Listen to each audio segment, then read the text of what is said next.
Hi everyone, I'm Disha Sharma and I'm going to start a playlist of Python for beginners. I hope this will help you to learn a new programming language. So, firstly, we'll learn how to install Python. So, let's begin. To download Python, firstly, we'll go to Google Chrome and search Python. The first link will be python.org and we'll download it for Windows. Here, the version is 3.11.2. After the downloading is complete, please open it and then you have to select add python.exe to path. It is a very necessary step. Then go to customize installation.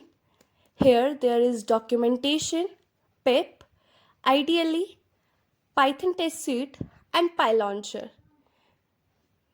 Then we'll go to next and install Python 3.11 for all users. We have to select that. Here is the path where our Python will be downloaded.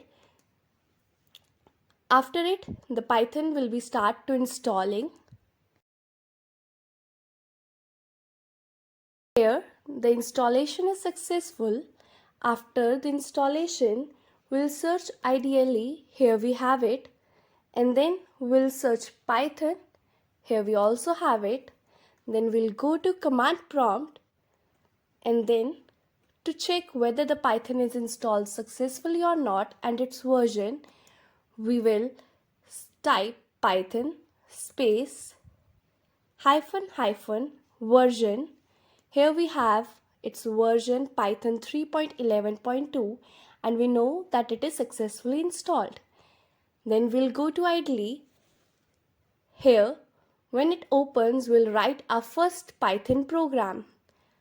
Print bracket hi, I am Disha Sharma, and then the Python program is there. Thank you so much.